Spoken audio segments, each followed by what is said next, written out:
Nosso estudo de hoje é a lição 64 do livro Justiça Divina, Jornada Acima. Ergue a flama da fé na imortalidade e caminha. Os que desertaram da confiança gritar-te-ão impropérios, entrincheirados na irresponsabilidade que lhes serve de esconderijo. Demagogos do desânimo dirão apressados que o mundo nunca se desvencilhará da lei de Caim, que os tigres da inteligência continuarão devorando os cordeiros do trabalho, que a mentira na história prosseguirá entronizando criminosos na galeria dos mártires, que a perfídia se anteporá indefinidamente à virtude, que a mocidade é carne para canhões e prostíbulos, que as mães amamentam para o sepulcro, que as religiões são fábulas piedosas para consumo de analfabetos, que as tenazes da guerra te constringirão a cabeça, sufocando-te a voz do silêncio do horror. Tentarão, de certo, envolver-te na nuvem do pessimismo, introduzindo-te a esquecer o presente e o futuro na taça da tranquilidade e prazer em que anestesiam o pensamento. Contudo, reflete levemente e perceberás que os trânsfugas do dever, acolhidos à negação, infantilizados no medo, simplesmente desfrutam a paz dos entrevados, a alegria dos loucos. Ora por eles, nossos irmãos que ainda não amadureceram o entendimento para a altura da vida, e segue adiante. Na escuridão mais espessa, acende a chama da prece, e onde todos se sentirem desalentados, fala sem revolta a palavra de esperança que dizem regele os corações mumificados no desconsolo. Um gesto de bondade sobre a agonia de alguém que oscila à beira do abismo é uma gota de bálsamo espremida com amor numa ferida que sangra, bastam, muitas vezes, para renovar multidões inteiras.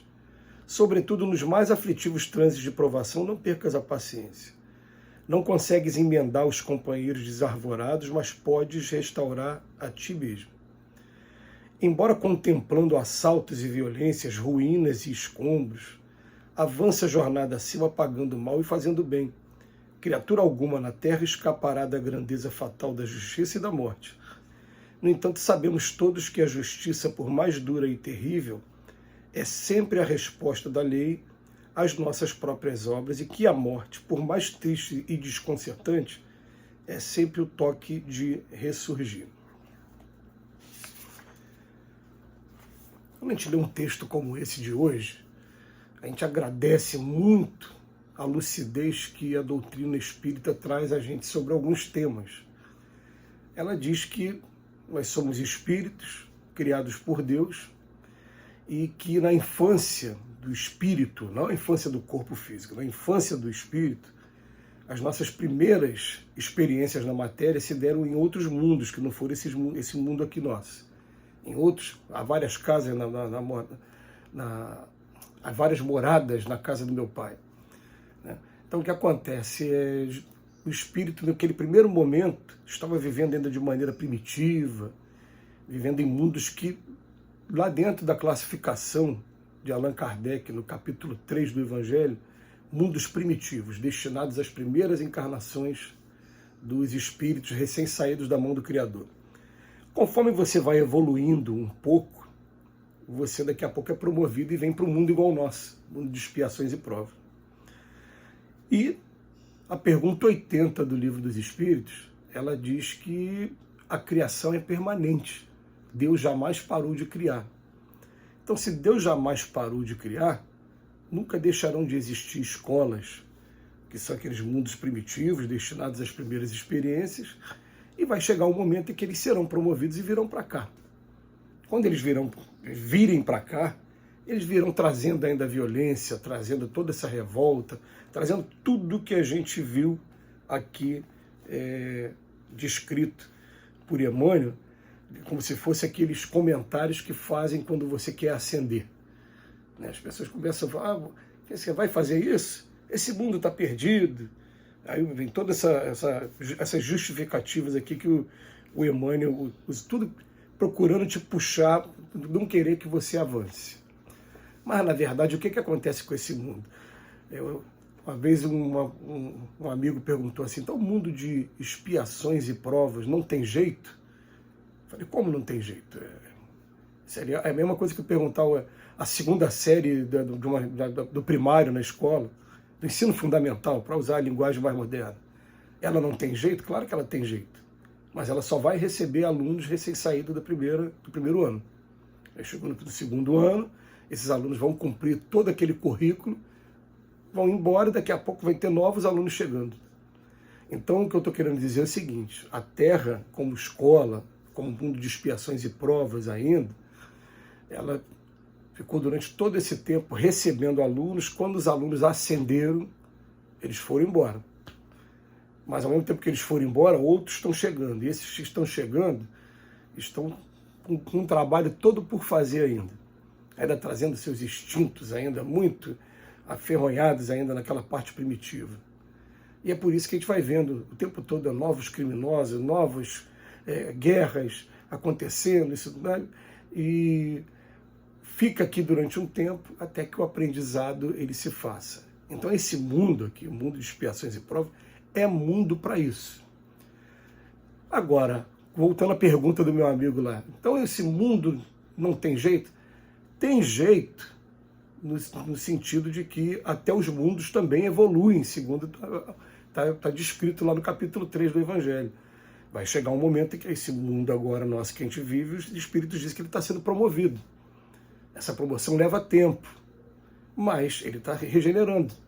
Daqui a pouco, quando ele estiver totalmente regenerado, a gente não vai ter mais essas barbáries todas que a gente está observando aqui, porque mundo regenerado, dentro da comparação da escola, o terceiro ano já não vai ter mais as mesmas matérias do segundo ano.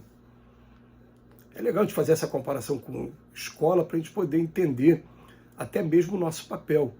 Porque a gente, como aluno, um dia a gente chegou nessa escola aqui, cometendo crimes, visitando as penitenciárias, depois desencarna, visita também as regiões trevosas que existem aqui nesse planeta, a gente sabe que existe, aí depois encarna de novo, e a gente, até que a luz do Evangelho entre em nossos corações, a gente vai ainda estagiando nessas zonas de sombra, nessas zonas de sofrimento.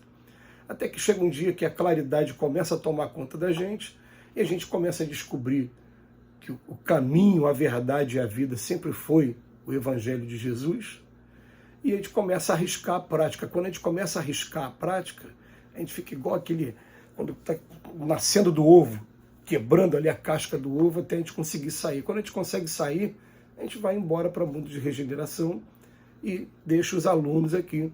Um dia, se a gente tiver que voltar para cá, agora a gente vai voltar como um professor, como monitor, não mais como aluno, ele tendo que ser submetido a provas e a expiações, não.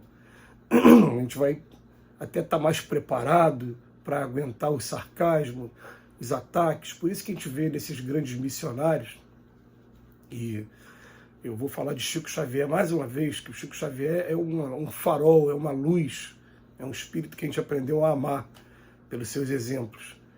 Então a gente fica vendo assim, como é que pode um Chico nascer nesse mundo? As gerações futuras dificilmente acreditarão que um homem igual o Chico esteve aqui entre a gente, tolerando tudo que ele tolerou. Não, ele já estava muito preparado, ele já deve, dentro do exemplo que eu estou falando aqui, eu não acredito nem que ele seja aluno de terceiro ano, já deve ser de quarto até. Um aluno de quarto ano sendo chamado para ser um monitor aqui no segundo ano, que somos nós aqui, né? A gente vai entender como é que funciona isso tudo, mas vai entender principalmente que nós que ainda estamos aqui, em provas e expiações, só depende de cada um de nós. A gente tomar mesmo a rédea, tomar a iniciativa, ter a resignação e entender de uma vez por todas que, se lá no Evangelho diz que muitos os chamados, poucos os escolhidos, que a porta da perdição é larga, a da salvação exige dedicação, resignação, é porque a gente tem que fazer esforço, não é fácil, a gente não pode ficar acomodado nos nossos instintos mais primários. A gente deve buscar, assim, o tempo todo, através da oração, através do estudo, mas principalmente através do trabalho no bem, a nossa ascensão, para a gente poder estar modificando a nossa carga magnética aqui enquanto espírito e estar saindo dessa casca de uva. Que Jesus nos abençoe hoje. Mais uma vez, obrigado, Emmanuel, pela reflexão.